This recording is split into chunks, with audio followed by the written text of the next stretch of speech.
मेरा नाम सुनैना है। मैं एक छोटे से गांव की साधारण लेकिन बहुत ही पेचीदा घराने में पैदा हुई। मेरे पापा किसान थे जो बहुत ही मेहनती और शांत स्वभाव के थे। वे दिन भर खेतों में काम करते और शाम को थके हारे घर लौटते। लेकिन वो घर असल में मेरे पापा का था ही नहीं, वहाँ पर चाचा का राज था। चाचा सरकारी कर्मचारी थे और दादा दादी ने हमेशा उन्हीं को सब कुछ समझा, घर की बागडोर, फैसले, इज्जत, यहाँ तक कि पापा की भी हर चीज उनके कदमों में थी। मेरी माँ, जिन्हें सब मीरा कहते थे, एक मेहनती और साधारण औरत थी। वो पापा से ज्यादा कुछ कहती नहीं थी, बस खामोशी से मेरी पैदाइश के बाद हर दिन काटती जा रही थी। हाँ, मैं उनकी इकलौती संतान थी। मेरी पैदाइश पर माँ के चेहरे पर एक अलग चमक आई थी, लेकिन वो खुशी सिर्फ चंद लम्हों की थी। डॉक्टर ने जब ये बताया कि मेरी एक टांग दूसरी से छोटी है और मैं सारी उम्र लंगड़ा कर चलूंगी, तो वह चमक उनकी आंखों से छिन गई। मेरी बेटी का नसीब तो खराब हो गया, माँ ने दबी आवाज में कहा। लेकिन मैंने उनकी आवाज में वह कपकपाहट महसूस की जो इंसान अपनी हारी हुई तकदीर पर करता है। तू लंगड़ी है। ये आवाज मेरी चाची की थी, जो हर दिन मेरे वजूद पर एक नया ताना लगाती थी।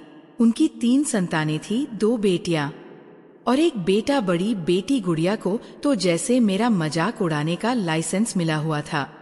जब भी मैं आंगन में खेलती, वो अपनी किताबें बंद कर हंसती। माँ, देखो लंगड़ी नाच रही है। माँ कुछ नहीं कहती थी, बस रात को माँ मेरे बालों में उंगलियां चलाते हुए चुपचाप आंसू बहाती थी। मैं उनसे कहती, माँ, आपने मुझे सब्र सिखाया है, तो आप भी मत रोया करो। जो भी होता है भगवान देख रहा है। मैंने बचपन में ही सीख लिया था कि बर्दाश्त कैसे करते हैं। जब दादाजी दुनिया से चले गए तो उनकी सारी जायदाद चाचा के नाम हो गई। पापा के हिस्से में कुछ भी नहीं आया। मेरे पापा बहुत सीधे थे।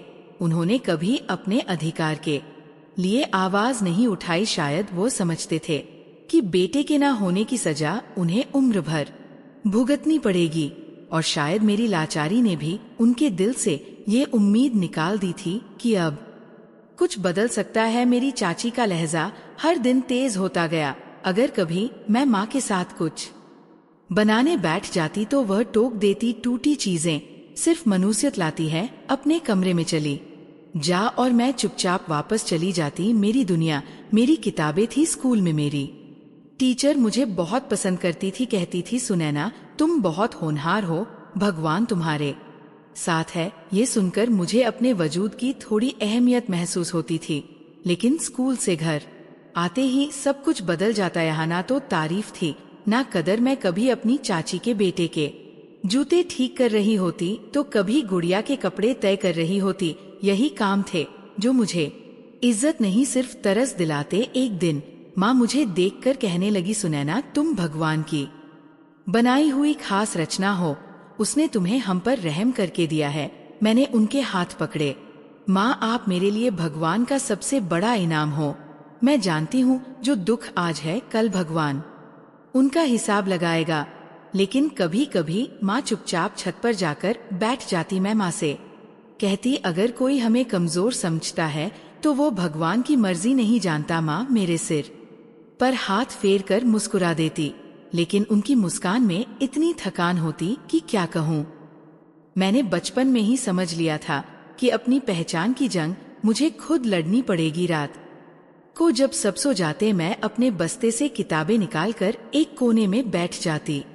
रोशनी की हल्की किरण में पढ़ना मेरे लिए उम्मीद का चिराग होता था। मैं सोचती, एक दिन आएगा जब कोई मुझे सिर्फ मेरी टांग से नहीं, मेरे दिल, मेरी अकल और मेरी मेहनत से पहचानेगा। जब मैं 5वीं क्लास में स्कूल के प्रतियोगिता में इनाम जीती तो पहली बार मुझे लगा कि मेरी जिंदगी में कुछ अच्छा भी है। स्कूल के प्रिंसिपल ने सबके सामने मेरे नाम का ऐलान किया और मुझे स्टेज पर बुलाया गया। पूरे स्कूल ने तालियां बजाई। मैंने अपने बंद दिल में सोचा, शायद अब घर वाले भी मुझे खुशी से अपना मानेंगे।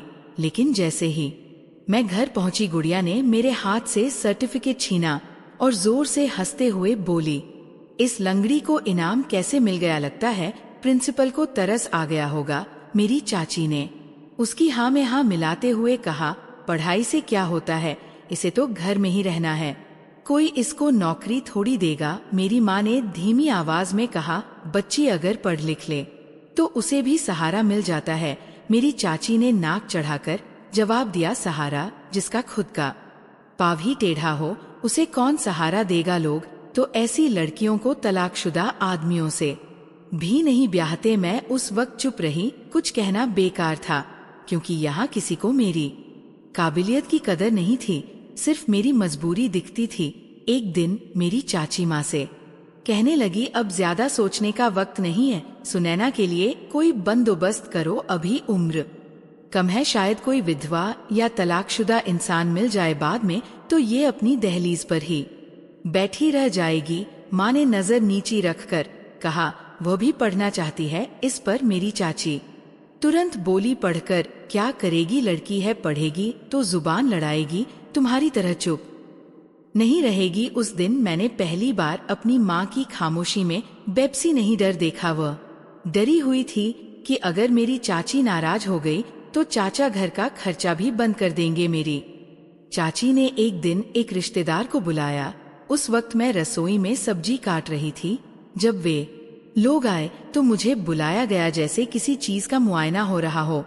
औरत ने मेरी तरफ देखकर कहा, यही है, लाचार है ना। इस पर मेरी चाची ने तुरंत कहा, लेकिन बहुत अच्छी है, शरीफ है, घर के काम जानती है। साथ में बैठे आदमी ने कहा, हमें तो ऐसी बहू चाहिए जो हमारे बेटे का सहारा बने, खुद सहारा मांगने वाली नहीं। अगले दिन उन्होंने इनकार कर दिया और उस इनकार के बाद जैसे घर में जश्न हुआ। गुड़िया ने ताना मारते हुए कहा, एक और नाकामी, सुनैना को तो अब गिनकर ही रिश्ते आएंगे। मैं चुपचाप छत पर जाकर बैठ गई। ये सब मेरे लिए नया नहीं था, लेकिन हर बार कुछ अंदर जरूर टूट जाता था। कभी कभी मेरी चाची काम से बचने के लिए मेहमानों के सामने खुद बैठ जाती और फिर मेरे हालातों पर खूब मजे लेती। इसका तो शरीर भी पूरा नहीं है, बेचारी, इसकी माँ इसे कैसे पाल रही है। गुड़िया स्कूल में मेरे साथ थी, लेकिन वो हमेशा अपने आप को मुझसे बेहतर समझती थी। हालांकि क्लास में वो बड़ी मुश्किल से पास होती, लेकिन उसे इस बात का घमंड था कि वह खूबसूरत है। सुनैना, नंबर लेकर क्या करोगी, चेहरे पर तो कुछ भी नहीं है, तुम्हें कोई मेरिट भी नहीं करेगा, सहारे की जरूरत है, वो कहती। मैंने कभी जवाब नहीं दिया, बस एग्जाम में एक एक नंबर बढ़ाती रही। 9वीं क्लास में जब मेरा रिजल्ट आया, मैंने पूरी क्लास में दूसरी पोजीशन हासिल की थी। घर जाकर पापा को बताया तो वह मुस्कुराकर देखने लगे, लेकिन कुछ बोले नहीं। मेरी चाची ने सुना तो तुरंत बोली, क्या फायदा ऐसे नंबरों का, इसको 4 दीवारी से बाहर निकलने कौन देगा, शादी करवाओ और निपटाओ इसे। पापा कुछ नहीं बोले, माँ खामोश थी और मैं दिल ही दिल में सोच रही थी, क्या मेरी जिंदगी का मतलब सिर्फ निपटाना है। उसी दिन मेरी चाची ने फिर से एक दूसरे के दूर से रिश्तेदार से बात की। वो इंसान उम्र में मुझसे बहुत बड़ा था, उसकी पत्नी का देहांत हो गया था। मेरी चाची को लगा कि ये मेरे लिए अच्छा रिश्ता है, लेकिन इस बार जब वह आए, मैंने उनकी आंखों में वही पुराना सवाल पढ़ लिया, ये तो लाचार है। उन्होंने भी इनकार किया, मगर जाते जाते एक बात कह गए, लड़की तो अच्छी लगती है, पर मेरे बच्चों को संभाल नहीं पाएगी। अगले दिन गुड़िया फिर ताना मारने आई, सुना है कल वाले भी इनकार करके चले गए, तुम तो पूरे गांव में मशहूर हो गई हो, रिजेक्टेड पीस। मैंने सिर्फ इतना कहा, मेरे नसीब का फैसला इंसान नहीं भगवान करेगा। और वो हंसी जैसे मैंने कोई बहुत बड़ा जोक सुना दिया हो। लेकिन मैं जानती थी कि मेरी कहानी यही खत्म नहीं हुई है। मैंने खुद से वादा किया था, अगर लोग मेरी लाचारी को मेरा अंजाम समझते हैं तो मैं उसे अपनी शुरुआत बना लूंगी। अब मैं 10वीं क्लास में थी, बस मेरी एक ही ख्वाहिश थी कि अच्छे नंबर लाकर शहर के कॉलेज में दाखिला लेना। मैं दिन रात मेहनत करने लगी, लेकिन घर का माहौल अभी भी बोझिल था। मेरी चाची हर दूसरे तीसरे दिन किसी न किसी को ले आती और मैं समझ जाती थी कि फिर से एक बार मोलभाव होने वाला है। मेरे एग्जाम पास आ रहे थे और जो माहौल था वह बहुत बुरा था। एक दिन माँ मेरे कमरे में आई, उनके हाथ में कपड़े थे, बोली, ये पहन लो, कल फिर कोई आ रहा है। मैं बस एक लम्हे के लिए उनकी आंखों में देखा। माँ मेरी एग्जाम सर पर है कम से कम। अभी तो उन्होंने हाथ उठाकर मेरी बात रोक दी। सुनैना, तुम्हें पता है हम कब से तुम्हारी चाची के रहमो करम पर है। पापा भी चुप है, तुम ही समझदारी दिखाओ। अगले दिन मैं तैयार होकर बैठी, बालों में तेल लगा था, जुड़ा सलीके से बनाया, लेकिन दिल वो तो जैसे कहीं और था। लोग आए, देखा, सवाल किए और जाते हुए चाचा को अलग ले जाकर कुछ कहा। बाद में मेरी चाची ने माँ को बताया। वो कह रहे थे कि लड़की ठीक है, लेकिन हमारे बेटे को पूरी चाहिए, ना कि कोई आधी लड़की। माँ ने मेरे सामने कुछ नहीं कहा, लेकिन रात को मैंने उनके तकिए की भीगी हुई हालत देखी। मैं छत पर गई, आसमान की ओर देखा और इतना कहा, भगवान, मुझे सब मंजूर है। अगर यह मेरे हक में बेहतर नहीं तो फिर ठीक है। ऐसा कई बार हुआ। कुछ लोग ये कहकर इनकार कर देते कि लड़की लाचार है, कुछ कहते घर का माहौल ठीक नहीं, और कुछ यूं ही खामोशी से चले जाते। लेकिन हर बार मेरी पढ़ाई एक कदम पीछे हो जाती। एक दिन मेरी चाची ने साफ साफ कहा, अब इसका स्कूल बंद करवाओ। लड़की को दिन अब दिन पढ़ाने से सिर्फ उसकी जिद बढ़ेगी, नसीब नहीं बदलेगा। माँ ने पापा से बात की, इसे मैट्रिक तक तो पूरी कर लेने दो पढ़ाई। पापा ने सिर झुकाकर कहा, कर ले, लेकिन आगे नहीं। मैंने एग्जाम दिए, दिल में दर्द, दिमाग में डर और आंखों में सपना लिए। एग्जाम खत्म हुए, कुछ दिन हो चुके थे। मेरा रिजल्ट सबसे अच्छा आया, लेकिन घर में जैसे किसी को फर्क ही नहीं पड़ा। मैंने वो कॉपी जिस पर सबसे ज्यादा नंबर लिखे थे अपनी किताबों के बीच में छुपा दी। पापा ने एक बार पूछा था, क्या इरादा है आगे पढ़ने का? मैंने कहा, दिल तो है, लेकिन हालात नहीं। उन्होंने मेरी बात पूरी होने से पहले ही सिर झुका लिया, जैसे वो खुद इस बात को जानते हो।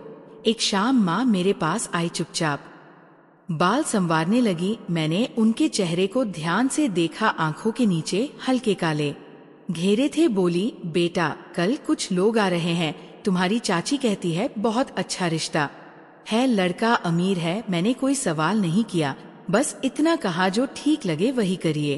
अगले दिन सुबह से ही घर में हलचल शुरू हो गई। मेरी चाची जल्दी जल्दी सफाई कर रही थी, गुड़िया कपड़ों में उलझी थी और मैं कमरे के कोने में बैठी भगवान की पूजा कर रही थी। अजीब सा महसूस हो रहा था, ना परेशानी ना उम्मीद, बस खामोशी। दोपहर को जब सूरज सर पर आया तो मेहमान भी आ गए। मेरी चाची ने तुरंत कमरे में बुलाया और कहा, तैयार हो जाओ, मेहमान आ गए हैं। लड़का कारोबारी है, 2 बच्चे हैं, लेकिन उसके पास पैसा बहुत है। अगर ये रिश्ता हो जाए तो तुम्हारी किस्मत संवर जाएगी। ये तुम्हारे लिए आखिरी मौका है। आखिरी मौका। मैं इस बात पर रुक गई, क्या इंसान की जिंदगी में मौकों की गिनती तय होती है? मैं सफेद रंग का सूट पहने आईने के सामने खड़ी खुद को देख रही थी कि तभी गुड़िया आई और दरवाजे की चौखट से टेक लगाकर कहने लगी, मैडम तैयार हो रही हैं। उम्मीद है इस बार भी वापसी का टिकट मिलेगा, लेकिन खैर, किस्मत तुम्हारी है, शायद इस बार कोई तरस खा ले। मैंने उसकी तरफ देखा और कहा, मैं खुद पर तरस नहीं खाती, क्योंकि मुझे मेरे भगवान पर भरोसा है। नीचे जाकर बैठी तो पहली नजर उस औरत पर पड़ी जो लड़के की माँ लग रही थी। उसकी नजरें मेरे पैरों पर थम गई। लड़का चुपचाप बैठा रहा। मेरी चाची उनके सामने मेरी तारीफों के पुल बांधती रही। बहुत अच्छी लड़की है, माँ बाप की सारी बातें मानती है, घर के काम भी जानती है और चुपचाप रहती है। औरत ने सवाल किया, लड़की को कामकाज में कोई दिक्कत तो नहीं? बच्चों को संभाल लेगी? चाची तुरंत बोली, नहीं, बिल्कुल नहीं, यह तो सब कुछ सीख चुकी है। मैंने पहली बार बोलने की हिम्मत की, अगर भगवान चाहेगा तो मैं हर रिश्ता निभा सकूंगी। बात पूरी होने के बाद सब उठकर चले गए और शाम को संदेश आया। लड़का भी अपनी पहली पत्नी से तलाक के बाद संभाल नहीं पाया। उसे बच्चों के लिए माँ जैसा प्यार चाहिए। यह लड़की शायद उनके लिए बेहतर नहीं हो। मेरी चाची ने दरवाजा बंद करते हुए कहा, यही होता है जब लड़की में कमी होती है। अमीर लोग हर चीज देखते हैं। मैंने कोई जवाब नहीं दिया। मैं छत पर चली गई। नीचे से आई आवाज में अब शोर नहीं था, बस एक खामोशी थी। अगले दिन गुड़िया ने नाश्ता करते हुए अपनी माँ से कहा, अब सुनैना के लिए तो शहर के बाहर का ही कोई रिश्ता ढूंढना पड़ेगा। यहाँ के लोग तो उसे जान चुके हैं। उन्होंने सर हिलाया। अब देखना होगा कहाँ से कोई तैयार होता है, और अगर ऐसा नहीं हुआ तो बस फिर किसी आश्रम में बिठा दो, अपनी उम्र वही गुजार देगी। मैं बर्तन मांजते हुए खुद से बोली, मेरे भगवान ने जो मेरे लिए लिखा है वह मेरे पास आएगा।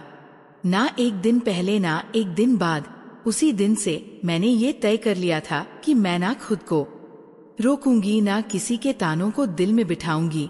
मेरे रास्ते कठिन जरूर है, लेकिन वही रास्ते मंजिलों की पहचान करवाते हैं। कुछ दिन बाद जब मैं पुरानी किताबें साफ कर रही थी, उसमें एक विचार लिखा था, भगवान अगर नसीब में कोई दुख देता है तो उसे बर्दाश्त करने की ताकत भी देता है, और अगर वह आपको खुशी दे तो उसका शुक्रिया अदा करने की भी हिम्मत रखिए। मैंने वो बात अपनी कॉपी के पहले पन्ने पर लिख दी। शायद यही बात मेरी जिंदगी की सच्चाई बनने वाली थी। मेरी चाची अब मेरे मामलों में खामोश हो चुकी थी, जैसे हर दरवाजे पर नाम ना मिलने के बाद उनके पास कहने को कुछ बचा नहीं था। लेकिन घर में एक और कहानी खामोशी से चल रही थी, जिसका मुझे तब पता चला जब मैं एक दिन पानी लेने किचन की तरफ गई। किचन के बगल में बने कमरे से गुड़िया की आवाज आ रही थी। वो फोन पर बात कर रही थी। मैं रुक गई। रजत, तुम्हें अंदाजा भी है कि मैं तुम्हारे बिना नहीं रह सकती। तुम कब अपनी माँ को भेजोगे? उसकी आवाज में घबराहट थी। मैंने माँ को मना लिया है, अब सिर्फ तुम्हारी तरफ से कदम उठाना बाकी है। मैं चुपचाप वापस पलट गई। एक पल को हैरान हुई कि जो लड़की दूसरों के रिश्तों का मजाक उड़ाती थी, वो खुद किसी मोहब्बत में गिरफ्तार हो चुकी है, और इतनी गहराई से कि माँ तक को मनाने में कामयाब हो गई है। 2 दिन बाद मेरी माँ ने बताया, गुड़िया का रिश्ता आया है। लड़का यूनिवर्सिटी में पढ़ता है, उसकी क्लासमेट है जिसका नाम रजत है। इससे मेरी चाची बहुत खुश थी। लड़का बहुत स्मार्ट है, उसकी माँ भी बहुत अच्छी औरत है। चाची ने माँ को बताया, बस लड़की की पर्सनालिटी इतनी अच्छी है कि कोई भी उसे बहुत अमीर समझेगा। गुड़िया ने खुद कहा है कि उसके पास बहुत पैसा है, गाड़ी है, महंगे कपड़े हैं, ब्रांडेड जूते, सब कुछ है उसके पास। कुछ दिन बाद रजत अपनी माँ के साथ आया। मैं पर्दे के पीछे से उसे देख रही थी। साधारण से कपड़ों में था, लेकिन उसके अंदाज में गरिमा और तमीज थी। माँ भी उसकी नरम लग रही थी। मेरी चाची और गुड़िया दोनों अपनी तारीफें कर रही थी। गुड़िया ना सिर्फ खूबसूरत है, बल्कि घर के कामकाज में भी माहिर है, मेरी चाची ने बड़े गर्व से कहा। रजत की माँ ने मुस्कुराकर सिर हिलाया। हमें गुड़िया पसंद है, रजत ने भी यही कहा था। बात कुछ आगे बढ़ी तो मेरी चाची ने एक दिन पापा और चाचा को बिठाकर कहा, सुनैना के लिए कुछ नहीं हुआ, लेकिन गुड़िया का नसीब अच्छा है। हम चाहते हैं कि जल्दी शादी कर दे ताकि सब कुछ अच्छे तरीके से हो जाए। दोनों ने खामोशी से उनकी बात सुन ली। चाचा तो वैसे भी चाची के कहे अनुसार ही चलते थे। वो दिन कहती तो दिन होता, रात कहती तो रात। लेकिन मेरी माँ को परेशानी होने लगी। एक दिन उन्होंने मुझसे कहा, पता नहीं क्यों मुझे इस रिश्ते में जल्दबाजी महसूस हो रही है। मैंने कहा, माँ आपने कभी किसी के मामले में दखल नहीं दिया, इस बार भी खामोश रहिए। हर किसी का नसीब उसका साथ देता है या नहीं, ये वक्त बताता है। मेरी चाची हर दिन शादी की तैयारियों में लगी थी। गुड़िया महंगे कपड़े, जूते और जेवर देखकर खुश होती, गर्व से कहती, सुनैना को भी दिखा दो, कम से कम शादी की तैयारी की खुशबू तो महसूस कर लेगी। रजत के आने जाने का सिलसिला बढ़ गया। वो हर हफ्ते अपनी माँ के साथ आता, खामोशी से बैठता, सुनता और चला जाता। मेरी चाची उसकी कुछ बातों पर आपत्ति जताने लगी थी, लेकिन गुड़िया ने उन्हें तसल्ली दी। माँ आपको क्या लगता है, जिसके पास सब कुछ होता है वह जरूरत से ज्यादा बोलता है? नहीं, वह बस अपने कामों से खुद को जाहिर करता है। एक दिन चाची ने माँ से कहा, सोचा है शादी से पहले रजत के घर चले, कम से कम लड़की का भविष्य कैसा है देख लें। लेकिन वे लोग कहते हैं कि अभी घर में मरम्मत का काम हो रहा है, इसलिए बाद में आ जाना। माँ ने कोई सवाल नहीं किया, लेकिन मुझे महसूस हुआ कि बातों में कुछ झोल है। मैंने गुड़िया को दोबारा फोन पर बात करते हुए सुना, रजत तुमने वादा किया था कि शादी के बाद मुझे सब कुछ दोगे। अमीर लोग अपनी चीजें छुपाते नहीं दिखाते हैं, मैंने उस दिन खुद से एक बात कही जो चीज ज्यादा चमकती है जरूरी नहीं कि वो सोना ही हो। मेरी चाची ने मेहंदी के कपड़े देखने के लिए मुझे भी साथ चलने को कहा। मैं उनके साथ गई। दुकान पर खड़े होकर गुड़िया ने कहा, सुनैना ये वाले कपड़े तुम पर अच्छे नहीं लगेंगे क्योंकि तुम्हारी चाल इनके साथ नहीं चलेगी। तुम बस अपने सीधे साधे कपड़ों में ही अच्छी लगती हो। मैंने नजर झुकाते हुए कहा, कपड़े इंसान की किस्मत नहीं बदलते, नियत बदलती है।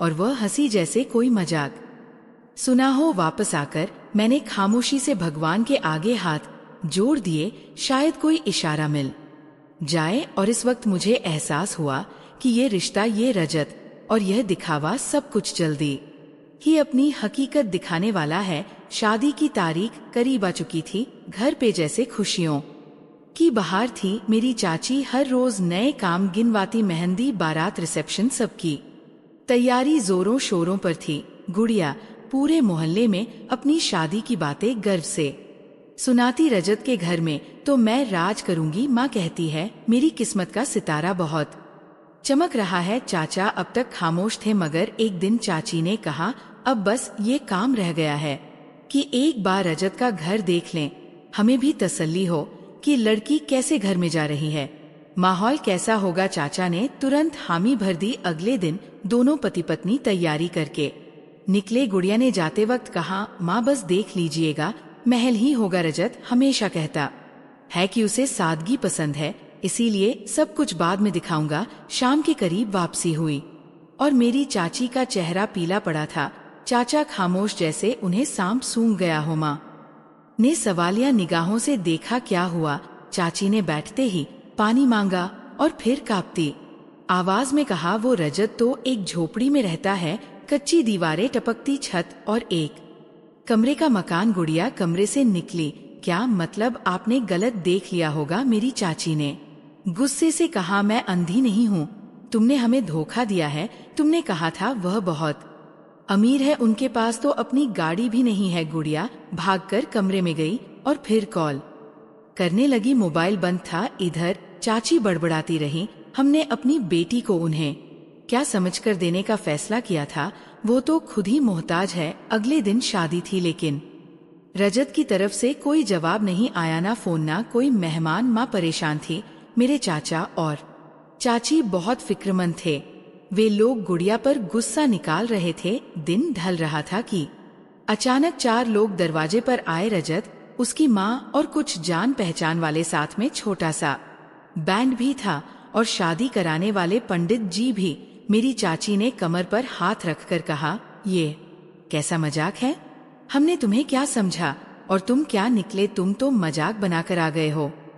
रजत ने सर झुका लिया, मैं जैसा हूँ वैसा ही आया हूँ। गुड़िया, जो कि अब तक तैयार भी नहीं हुई थी, बाहर आई। उसने रजत को देखते ही कहा, तुम सब कुछ झूठ बोलते रहे, तुम एक झोपड़ी में रहते हो, तुमने हमें धोखा दिया। मैं तो तुम्हें अमीर समझकर शादी करने को तैयार हुई थी। रजत खामोश खड़ा रहा। गुड़िया चिल्लाने लगी, मैं तुम जैसे भिखारी के साथ शादी नहीं कर सकती, वापस चले जाओ अपनी बारात लेकर। रजत की माँ ने हाथ जोड़कर कहा, बेटी बारात वापस नहीं जाती, हमारे परिवार में ये परंपरा नहीं है, ये हमारी इज्जत का सवाल है। मेरी चाची ने मुंह मोड़ लिया, हमारी बेटी ऐसे हालात वालों को बिल्कुल नहीं देंगे। खामोशी के बीच गुड़िया ने एक जहरीली बात कही, एक काम कर सकते हो, अगर शादी करनी ही है तो इस लंगड़ी सुनैना से कर लो, वैसे भी वह तुम्हारे जैसी हालत की है और इसे कोई अच्छा मिलने वाला भी नहीं, जैसे बिजली गिर गई हो।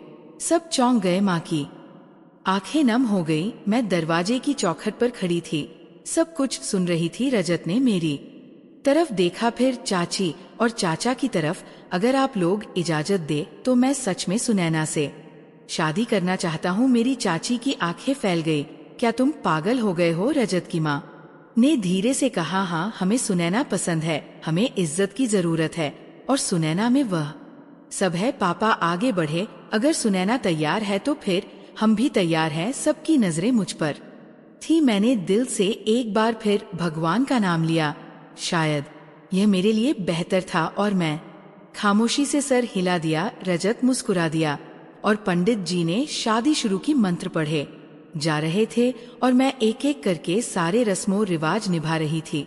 उस लम्हे मुझे महसूस हुआ कि मेरे लिए जो रिश्ते आए उन सबका इनकार, हर ताना और हर आंसू मुझे यहाँ तक लाने का जरिया थे। शादी के बाद मेरे पापा ने मेरे सिर पर हाथ रखा। सुनैना बेटी, तुम्हें भगवान के फैसले पर यकीन करना होगा, एक दिन वही तुम्हारा गर्व बन जाएगा। मैंने उनके हाथ अपने गाल से लगाए। माँ ने चुपके से मेरे कान में कहा, भगवान ने तुम्हें वह इज्जत दी है जो हम चाहते हुए भी नहीं दे पाए।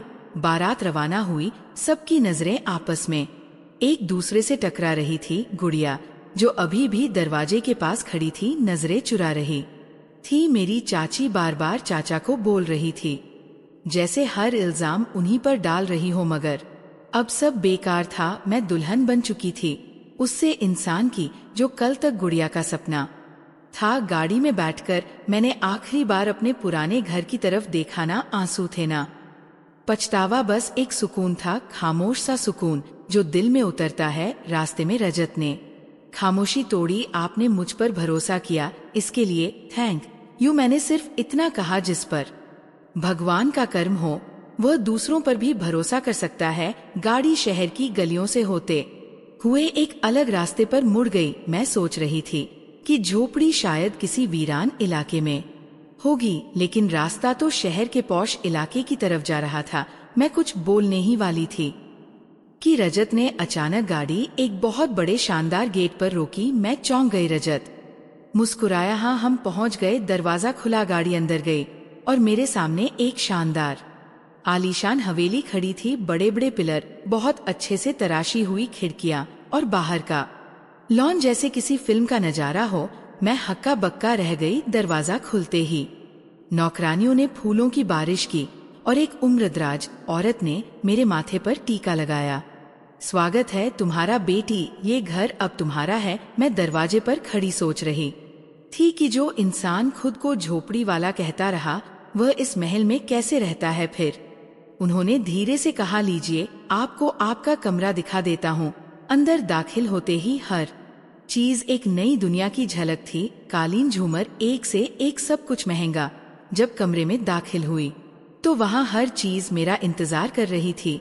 फूलों से सजा बिस्तर, ढेर सारी खुशबू। मैंने हैरत से कहा, यह सब? रजत ने कहा, मैं झूठा नहीं था, सिर्फ चुपचाप था। मैं जानना चाहता था कि कौन मेरे साथ मेरी सच्चाई के बिना चल सकता है। मैंने कहा, तो वो सब झोपड़ी, गरीबों वाला माहौल, वो सब दिखाने का तरीका था। मैं तुम्हारी कजिन को समझ चुका था। उसे प्यार मोहब्बत से कोई मतलब नहीं था, बस उसे रुपया, पैसा और चमक देखनी थी। रजत ने कुर्सी पर बैठकर कहा, मैं चाहता था कि जो मेरी पत्नी बने वह मेरी सोच, मेरे जज्बे, मेरे दिल को समझे, और तुमने इसे समझा। मैंने नजर झुकाकर कहा, मुझे तुमसे कुछ नहीं चाहिए था, बस इज्जत जो तुमने दी है वही काफी है। उसमें सब कुछ मेरे लिए बदल गया था। जो कल तक मुझे लंगड़ी कहकर बेकार समझते रहे, आज उनकी नजर में मैं एक महल की मालकिन बन चुकी थी। रात को माँ का फोन आया, सुनैना सब ठीक है ना? मैंने जवाब दिया, माँ, भगवान ने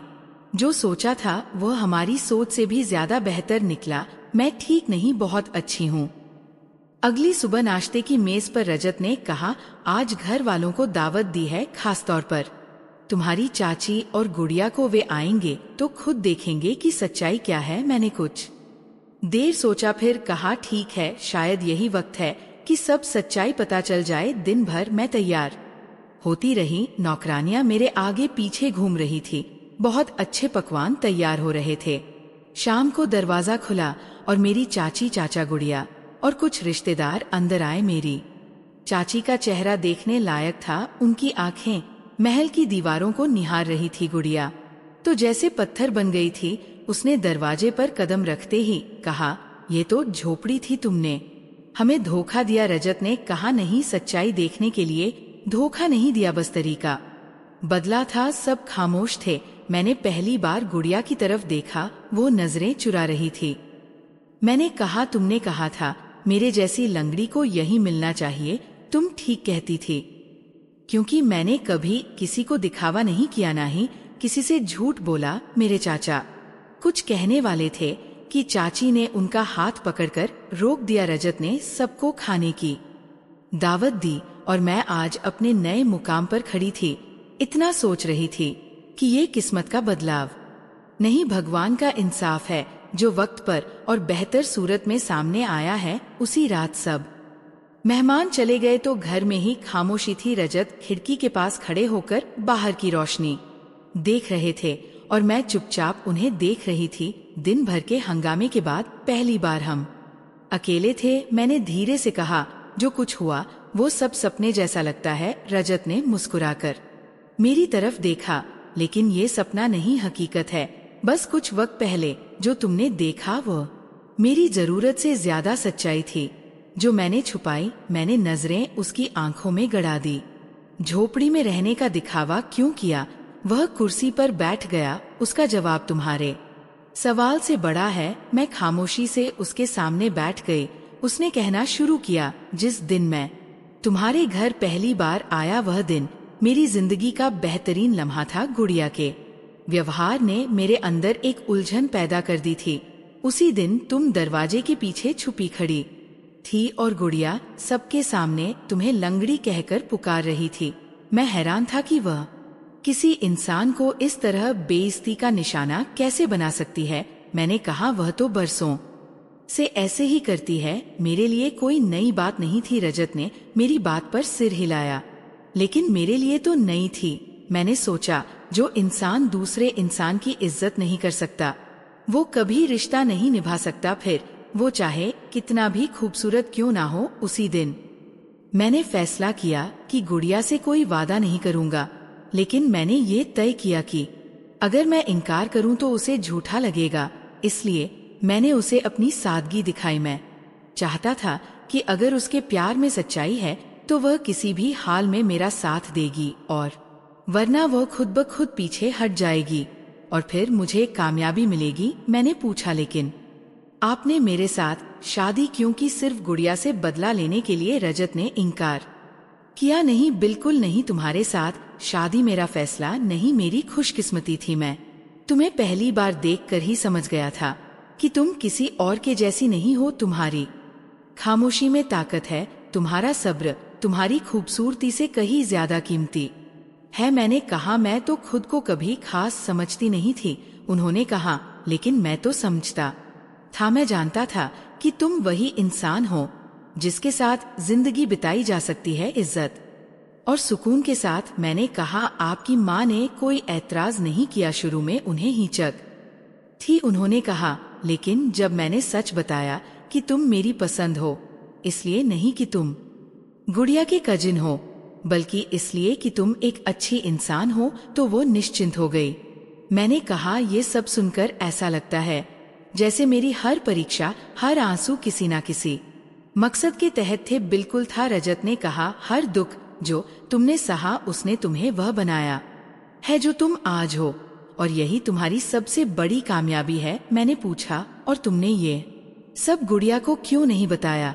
क्योंकि अगर मैं बता देता तो वो खुद को बेचारी साबित करती और लोगों को लगता कि मैं उसके साथ धोखा कर रहा हूँ। मैं चाहता था कि वह खुद अपनी गलती को पहचाने। वक्त के साथ उसे एहसास हो जाएगा कि इंसानियत क्या होती है। मैंने सोचा, कितना अजीब है ना, जो लोग दूसरों को बेकार समझते हैं वह अक्सर अपने गुरूर के बोझ तले दब जाते हैं, और जो खुद को कमतर समझते हैं उनके लिए भगवान बेहतर फैसला करता है। रजत ने मेरी तरफ हाथ बढ़ाया। यह जिंदगी हम दोनों की है। सच्चाई, इज्जत और मोहब्बत के साथ हम आगे बढ़ेंगे। मैंने उनका हाथ पकड़ा और दिल में कहा, भगवान तुमने मुझे इज्जत दी है, अब मुझे बस इसकी हिफाजत करने की हिम्मत देना। अगली सुबह नाश्ते की मेज पर रजत ने अखबार एक तरफ रखकर कहा, क्या तुम चाहोगी कि हम गुड़िया को यहाँ एक दिन बुलाएं? मैंने कहा, अगर तुम्हारा दिल साफ है तो बुला लो, शायद वक्त ही किसी को आईना दिखा सकता है। रजत ने एक नौकर को बुलाया और खबर भिजवाने को कहा। पूरे दिन में कई बार ख्याल आया कि वो आएगी भी या नहीं, लेकिन अगली सुबह दरवाजे पर बैल बजी और पता चला कि गुड़िया आ गई है। दरवाजा खुला, वो अंदर आई। जैसे ही उसकी नजर सामने की साज सज्जा पर पड़ी, उसके कदम रुक गए। ये वही घर है, उसने धीरे से जैसे खुद को यकीन दिलाया। रजत ने आगे बढ़कर कहा, वेलकम, तुम्हारी सेवा का मौका मिल रहा है, ये भी किस्मत है। गुड़िया ने नजर चुराकर कहा, ये सब कैसे? तुम तो रजत ने बात काट दी, मैं वही हूँ जो था, बस तुम देख नहीं पाई। हम सब मेज पर बैठे थे, मैं चुपचाप खाना परोस रही थी। गुड़िया बार बार इधर उधर देखती, जैसे भरोसा नहीं कर पा रही हो कि जो इंसान कल उसकी नजर में एक भिखारी था, वो आज किसी करोड़पति से कम नहीं। रजत ने कहा, तुम्हें याद है, तुमने मेरी बारात वापस कर दी थी। तुमने कहा था कि मैं एक झोपड़ी में रहने वाला गरीब हूँ। गुड़िया ने नजर नीचे कर ली। मैंने गलती की, रजत की आवाज में सख्ती थी। नहीं, तुमने सिर्फ गलती नहीं की, तुमने मेरे कैरेक्टर पर भी फैसला कर दिया था। मेरी माँ की बेइज्जती की, और जिसे तुम लंगड़ी कहती थी, उस पर ताना मारकर मेरे साथ उसका मजाक उड़ाया। गुड़िया की आंखों में नमी आ गई। मुझे लगा तुम झूठ बोल रहे हो। असल में तुम्हें हमेशा वही सच अच्छा लगा जो तुम्हारे गुरूर को खुश करे। तुमने कभी इंसान को दिल से नहीं पढ़ा, तुमने बस चमक देखी, और जब वह चमक नहीं मिली तो तुमने उसे कचरा समझकर फेंक दिया। मैंने गुड़िया को पानी का गिलास दिया। गुड़िया ने कांपते हाथों से गिलास लिया। सुनैना, मुझे माफ कर दो, मैंने तुम्हें बहुत दुख दिए, तुम्हारे जख्मों पर नमक छिड़का। मैंने कहा, मैंने तुम्हें तो उसी दिन माफ कर दिया था जब तुमने अपने घमंड में अपने नसीब का दरवाजा बंद कर दिया था। लेकिन जिसकी माफी मांगनी है वो मैं नहीं, तुम भगवान से माफी मांगो। गुड़िया ने सिर हिलाया। मैं वाकई पछता रही हूँ जो भी तुम्हारे साथ किया। अगर वही कभी मेरे साथ हो तो शायद मैं समझ सकूं। मैंने कहा, एहसास जब आ जाए तो बस इतना काफी होता है। बद्दुआ देना मेरी फितरत नहीं, भगवान ने जो दिया है वो बदले से नहीं, मेरे सब्र का इनाम था। रजत ने कहा, आज तुम यहाँ हो तो सिर्फ इसलिए कि तुम देख सको कि तुम्हारा घमंड कैसे टूटा है। हमने तुम्हें बुलाया ताकि तुम जान सको, इंसान को परखने के लिए ना तो चाल बड़ी चाहिए होती है, ना पैसा, बल्कि दिल की नरमी और नजर की गहराई होती है। गुड़िया के पास शब्द नहीं थे। कुछ देर बाद वो उठकर दरवाजे की तरफ गई। जाते जाते पलटी और कहा, सुनैना, तुम्हारी जगह मैं होती तो शायद बद्दुआ देती, लेकिन तुमने जो कहा वह दिल को लगा। मैं सच में भगवान से माफी मांगूंगी। उसके जाने के बाद मैं रजत की तरफ देख रही थी। मुझे वो दिन याद आ गया जिसका सपना मैंने नहीं देखा था, लेकिन वो मेरे नसीब में लिख दिया गया था। रजत ने मेरा हाथ थामा। उस दिन तुमने जो फैसला किया वही आज हमारी इज्जत का मुकाम बन गया है। कभी कभी जिंदगी तुम्हें आजमाइशों में डालती है, सिर्फ इसलिए कि तुम अपनी असलियत पहचान सको। धीरे धीरे महीने गुजर गए थे। एक दिन माँ का फोन आया। आवाज में हिचकी और चाहत थी। बेटा, तुमसे एक बात कहनी है। गुड़िया की कल शादी हो रही है। लड़का बहुत अमीर है, बड़े कारोबारी खानदान से रिश्ता है। मैं चुपचाप सुनती रही। माँ ने धीरे से कहा, तुम्हें बुला तो नहीं रही, लेकिन हम सब जाएंगे। तुम्हारी चाची ने खास हिदायत दी है कि तुम्हें दावत ना दी जाए। मैंने कहा, माँ, मुझे जाने की जरूरत महसूस भी नहीं हो रही। मेरे दिल में किसी के लिए कोई शिकायत नहीं। शादी हो गई, अखबारों में भी खबर छपी। एक बहुत बड़े अमीर परिवार के बेटे की शादी बहुत जोर शोर से हुई। सोशल मीडिया पर तस्वीरें वायरल हुई। तस्वीर में गुड़िया एक बार फिर सपनों में खोई हुई लग रही थी। 2 महीने बाद एक दिन दरवाजे पर दस्तक हुई। दरवाजा खोला तो मेरी चाची और गुड़िया खड़ी थी। मेरी चाची का चेहरा मुरझाया हुआ था और गुड़िया वह पहले जैसी गुड़िया नहीं रही थी। मैंने दरवाजे से हटकर रास्ता दिया। अंदर आई। वे खामोश थी। पानी का गिलास मांगा। क्या हुआ? मैंने चाची से पूछा। उन्होंने तलाक दे दिया। चाची ने कहा। मैंने कोई हैरत नहीं दिखाई। क्यों? गुड़िया ने रोते हुए कहा। उसकी ये तीसरी शादी थी। कहने लगा, जब मेरा दिल भर जाता है तो ऐसे ही रिश्ता खत्म कर देता हूँ। वह बाहर औरतों के साथ रहता था और कहता कि तुम मेरी खूबसूरत पत्नी हो, लेकिन मेरी आजादी की दुश्मन मत बनो। मैंने कहा, तो फिर अब तुम यहाँ क्यों आई हो? बुढ़िया ने मेरा हाथ पकड़ा। मैं जानती हूँ कि तुमने मुझे बद्दुआ दी होगी। मेरी हालत देखो, मेरे साथ वही सब कुछ हो रहा है जो मैंने तुम्हारे साथ किया। मैंने हाथ छुड़ाकर कहा, मैंने तुम्हें कभी बदुआ नहीं दी गुड़िया, मैंने तो कभी तुम्हारे लिए कुछ बुरा भी नहीं चाहा, लेकिन हाँ, तुम्हारा घमंड जरूर तोड़ दिया गया है। गुड़िया का सिर झुक गया। फिर मेरे साथ ये सब क्यों हो रहा है? मैंने कहा, शायद इसलिए कि भगवान चाहता है कि तुम अपने कर्मों पर नजर डालो। हम जैसे लोग जो दर्द सहते हैं वो बदला लेने के लिए नहीं, सबक देने के लिए होते हैं। मेरी चाची ने गहरी सांस ली। हमने तुम्हें हमेशा कम समझा और आज जो कुछ हुआ वो शायद हमारी सोच की सजा है। मैंने कहा, सोचने की बात यह है कि इज्जत पैसे से नहीं, व्यवहार से मिलती है। तुमने मेरी इज्जत को बेकार समझा और मेरी लाचारी को भगवान ने इज्जत में बदल दिया। गुड़िया रो रही थी। माफ कर दो सुनैना, मैं रात को सो नहीं पाती हूँ। हर जगह बेइज्जती होती है, हर जुबान पर ताना होता है। मैंने कहा, मैं उस दिन भी नहीं बोली थी जब तुमने मेरी मजबूरी को मेरा अंजाम बना दिया था, लेकिन मैं तुम्हें उसी दिन माफ कर चुकी थी जब तुम्हारे इनकार ने मुझे मेरे नसीब तक पहुंचा दिया।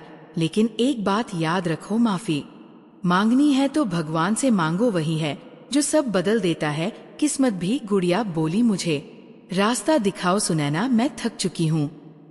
मैंने कहा, रास्ता वही है जो मैंने चुना है। सब्र करो, भगवान का शुक्रिया अदा करो और खामोशी से जियो। किसी की इज्जत पर सवाल मत उठाओ, चाहे वह तुमसे कमजोर ही क्यों ना हो, क्योंकि भगवान कमजोरों का भी साथ देता है और जब वो इंसाफ करता है तो कोई बचता नहीं। वह दोनों उठी और दरवाजे से निकलते वक्त पलटी। काश मैं पहले तुम जैसी बन जाती। मैंने कहा, काश तुमने पहले अपने आप को पहचाना होता। जिंदगी का एक दौर खत्म हुआ, लेकिन सब कुछ बाकी था। मेरी चाची और गुड़िया के जाने के बाद कई दिन तक घर में खामोशी के साथ बातें चलती रही। ना जुबान से कुछ कहा गया, ना दिल से। माँ ने एक दिन फोन पर कहा, बेटी गुड़िया के लिए फिर से रिश्ता ढूंढा जा रहा है। तुम्हारी चाची को लगता है कि पहली बार उसकी किस्मत खराब निकली, अगली बार संभल जाएगी। मैंने कहा, अगर सच नहीं बदला तो फिर नसीब का नक्शा बदलना मुमकिन नहीं। कुछ हफ्तों में पता चला कि गुड़िया की दूसरी शादी हो गई है। लड़का विदेश में रहता था, एक कारोबारी विजिट पर आया था। शादी के कुछ ही दिनों के बाद वो वहां वापस चला गया और फिर बातचीत कम हो गई। गुड़िया ने कई बार फोन किया, संदेश भिजवाए, लेकिन वो वापस नहीं आया। आखिरकार वो शादी भी बस कागजों की बनकर रह गई। फिर कुछ महीने गुजरे और फिर से तीसरी बार परिवार के ही किसी जानने वाले के जरिए एक और रिश्ता हुआ। लड़का शहर के एक मशहूर बिजनेसमैन का भांजा था, मगर शादी के बाद पता चला कि वह नशे का आदी था। गुड़िया के ससुराल में उसे बोझ की तरह देखा जाने लगा। कुछ महीनों बाद वहाँ भी तलाक हो गया। मेरी चाची चुपचाप थी, शोर मचाने वाली वह औरत जो कभी गुड़िया की खूबसूरती को ही उसकी सबसे बड़ी खूबी समझती थी, अब शांत हो गई थी। मोहल्ले की औरतें पीठ पीछे कहने लगी थी, शायद किसी की बद्दुआ लगी है। जिस लड़की को सबकी बेटियां जलन से देखती थी, अब वो खुद तरस का निशान बन गई थी। रजत ने फिर एक दिन कहा, हम गुड़िया के लिए कुछ कर सकते हैं, अगर तुम कहो। मैंने कहा, हम वही करेंगे जो एक इंसान दूसरे इंसान के लिए कर सकता है, लेकिन सिर्फ इसलिए नहीं कि वह हमारी जिंदगी की दुश्मन थी, बल्कि इसलिए कि अब वह सबक सीख चुकी है। हमने अपने जानने वालों से बात की। फिर एक दिन एक ऐसा रिश्ता सामने आया जो बहुत अच्छा था। लड़का सरकारी कर्मचारी था, लेकिन बड़ी बात ये थी कि एक ब्रेकडाउन के बाद वह लंगड़ा हो गया था। रजत ने मेरे सामने उसकी सारी बातें रखी। बताओ तुम क्या कहती हो? मैंने कहा, यही इंसाफ है जो किसी को सबक दे और उसे इज्जत के साथ जीने दे। हमने अपनी चाची से बात की। रजत ने बहुत संजीदगी से सारी बात रखी। एक रिश्ता आया है, लड़का अच्छा है, अच्छे चरित्र का है और गुड़िया के लिए बेहतर है। चाची ने सारी बातें सुनी, फिर पूछा, क्या वो? रजत ने धीरे से कहा, हाँ, वो एक टांग से लाचार है। कमरे में कुछ पल खामोशी छा गई। फिर मेरी चाची ने सर झुकाकर कहा, अगर वह गुड़िया को इज्जत दे सकता है तो हमें और कुछ नहीं चाहिए। रिश्ता तय हुआ। इस बार ना कोई शोर, ना लंबी तैयारी, बस एक साधारण सी शादी। गुड़िया लाल लहंगे में थी, लेकिन उसके चेहरे पर वह गर्व नहीं था जो पहले हुआ करता था। बल्कि एक नमी और गंभीर सुकून था। मैं उसकी विदाई के वक्त पास गई गुड़िया ने मेरी तरफ देखा और धीरे से कहा, सुनैना, मैं डरी हुई थी कि अगर ये रिश्ता भी नहीं चला तो मैं टूट जाऊंगी। मैंने उसका हाथ पकड़ा। जो दिल से रिश्ता निभाता है वह कमियों को नहीं देखता। तुमने सब कुछ खोकर सीखा है, अब तुम्हें वह मिलेगा जिसकी तुम्हें हमेशा जरूरत थी। इज्जत। उसका पति समीर एक साधारण मिजाज का इंसान था। वह कम बोलता था, ज्यादा सुनता था। मैंने पहली बार देखा कि गुड़िया किसी की बात सुनकर सिर हिलाती है, बिना कोई बहस के, बिना किसी तकरार के। कुछ महीने बाद गुड़िया मेरे घर आई। अब वो हर वक्त शांत थी। सुनैना, तुमने सच कहा था, बद्दुआ देने की जरूरत नहीं होती, भगवान खुद इंसाफ करता है। मुझे अब एहसास है कि जिसे मैं लंगड़ा कहती थी वो कोई कमी नहीं, एक परीक्षा है, और जो परीक्षा में सब्र करे वही असल में इंसान कहलाने लायक है। मैंने मुस्कुराकर कहा, अब तुम्हारा पति तुम्हारी नजरों में लाचार नहीं होगा। उसने आंखों में नमी लिए जवाब दिया, नहीं, वह मेरे लिए वही है जो तुम्हारे लिए रजत था। तुम्हारे नसीब का इंसाफ। उसी दिन मुझे यकीन हो गया कि सब कुछ सबक ऐसे होते हैं जो शब्द नहीं वक्त सिखाता है, और जब वो सबक जिंदगी में उतर जाए तो इंसान का पूरा किरदार बदल जाता है। भगवान का इंसाफ खामोशी से होता है, लेकिन जब वो इंसाफ करता है तो सब कुछ बराबर कर देता है। जिंदगी की एक धारा पूरी हो चुकी थी। जो कहानी बरसों पहले मेरे पहले कदम से शुरू हुई थी, आज वही कहानी एक मुकाम पर आकर रुक गई। लेकिन रुकने का मतलब कभी अंत नहीं होता। कभी कभी ठहराव भी एक नई शुरुआत होती है। रजत, आज भी सुबह सवेरे ऑफिस के लिए निकलते हैं और शाम को लौटते हैं। मेरे साथ चाय पीने का वक्त निकालते हैं। हम अक्सर घर के लॉन में बैठकर पुराने दिनों को याद करते हैं। एक दिन रजत ने पूछा, सुनैना, अगर तुम्हें वो सब कुछ दोबारा झेलना पड़े तो क्या तुम हिम्मत कर सकोगी? मैंने बिना सोचे जवाब दिया, अगर आखिर में तुम्हारे जैसा साथी मिले तो हाँ। बार आज जब मैं आईने में खुद को देखती हूँ तो वो सुनैना नहीं दिखती जो गांव के कच्चे आंगन में चाची की आवाज से डर जाती थी।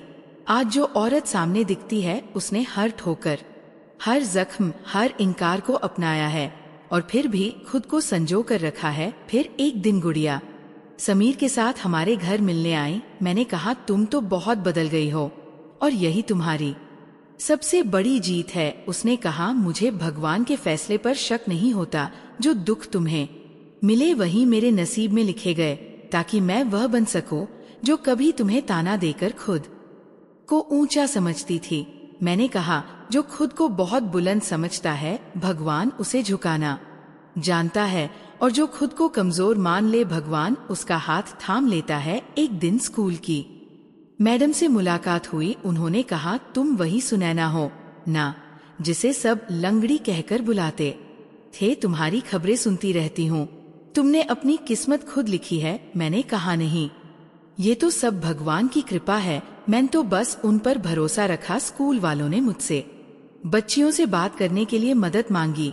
जब मैं उनके सामने खड़ी हुई तो कई बार कई आंखें मेरी टांग की तरफ देखने लगी, लेकिन अब उन नजरों में सब बदल चुका था।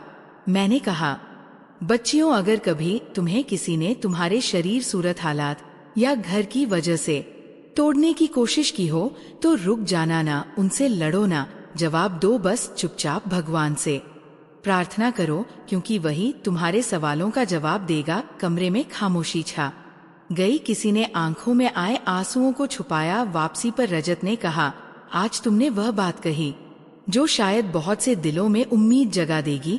मैंने कहा, जो मेरी जिंदगी ने मुझे सिखाया मैंने बस वही बताया। मेरे माँ बाप अब बहुत खुश थे और सुकून में भी। मेरी चाची भी कभी कभी मुझसे मिलने आती। अब वह मेरी तरफ नजरें झुकाकर बात करती। मैं हर बार उन्हें इज्जत से बैठाती, क्योंकि मैं जानती हूँ इंसान वो नहीं जो बदले, इंसान वो है जो माफ करके आगे बढ़ जाए।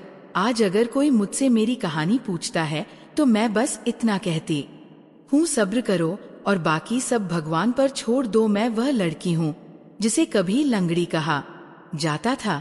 आज मेरे कदमों के नीचे जमीन है और सिर पर भगवान का आशीर्वाद। इस कहानी से हमें सबक मिलता है कि सब्र, शुक्र और सच्चाई इंसान को वहां पहुंचा देती है जहां गुरूर, दौलत और खूबसूरती भी नहीं पहुंचा सकती। भगवान के फैसले भले देर से आते हो मगर हमेशा बेहतर होते हैं। तो दोस्तों, अगर आपको हमारी कहानी पसंद आई हो तो कमेंट करके जरूर बताएं, वीडियो को लाइक करें और ज्यादा से ज्यादा शेयर करें। अगर आप चैनल पर नए हैं तो सब्सक्राइब जरूर करें और नोटिफिकेशन बेल दबाएं ताकि अगली अपडेट सबसे पहले आपको मिले।